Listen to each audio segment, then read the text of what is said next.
안녕하세요. 아직까지 가을의 포근한 기운이 남아있는 12월 둘째 날 요한복음 1장 29절에서 34절까지의 말씀을 나눕니다. 오늘 본문에서는 세례 요한이 예수님을 향하여 세상 죄를 지고 가는 하나님의 어린 양이라고 선포하는 이야기가 나오는데요. 하나님의 어린 양 했을 때 당시 듣고 있던 유대인들은 아마도 성전에서 자신들의 죄를 대신하여 제물로 바쳐졌던 어린 양의 이미지를 떠올렸을 것입니다. 특별히 이스라엘 백성들이 애굽을 탈출해 나올 때 어린 양을 잡아 그 피로 현관문의 틀에 두루 바름으로써 죽음의 재앙을 피할 수 있었던 일을 기억했을 것인데요. 이스라엘 백성들이 애굽 땅에서 오랫동안 종살이를 했을 때 하나님께서 모세를 보내셔서 그들을 구해주신 사건이 출애굽 사건이죠.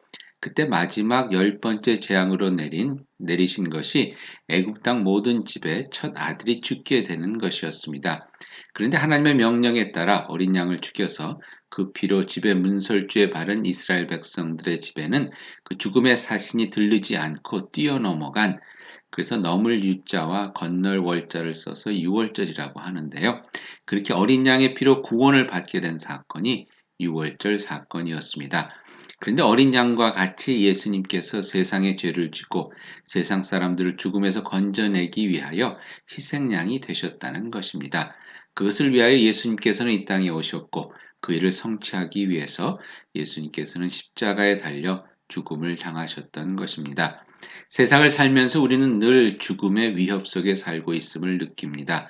우리가 언제 죽을지 모른다는 실존적 현실이 늘 우리를 불안하게 하기도 하지만 그와 함께 죽음이 나타내는 수많은 부정적인 것들, 즉 현실 속에서 우리 삶을 살아있는 자의 삶이 아니라 죽어있는 자의 삶과 같이 절망과 고난, 미움과 괴로움 가운데 붙잡아 매려 하는 그 죽음의 손길이 늘 우리를 찝쩍거리는 것을 경험하게 되죠. 그 죽음의 위협으로부터 자유함을 얻고자 하는 이들을 위해서 예수님께서 하나님의 구원의 어린 양으로 이 땅에 오신 것입니다. 그리고 오늘 본문에서는 인류가 마음속으로 그렇게 기다리던 그 어린 양이 오셨음을 세례 요한이 선포하고 있는 것이죠. 그런 의미에서 성탄절은 우리에게 참으로 기쁜 날입니다.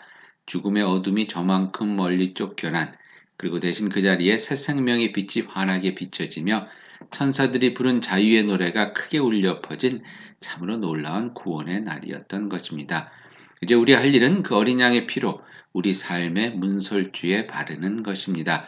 즉 이제 나의 삶의 주인은 예수 그리스도이심을, 그분의 십자가 공로로 내가 구원받았음을 내가 삶의 문턱을 드나들 때마다 기억할 수 있도록 마음에 새기고 입술로 고백하는 것입니다.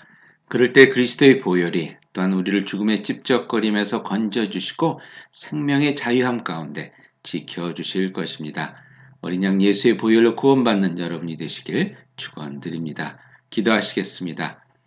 하나님의 어린 양으로 오신 예수님, 주님의 순결한 희생이 저희를 살렸음을 고백합니다. 주님의 십자가 희생으로 우리가 자유함을 얻게 되었음을 고백하며 또한 감사를 드립니다. 이제 예수님의 이름이 저희 마음 가운데 새겨지고 그 은혜가 저희를 다스려 주시기를 기도하오니 주님의 승리하심 같이 저희도 죽음의 세력을 이겨낼 수 있기를 예수님의 이름으로 기도하옵나이다. 아멘.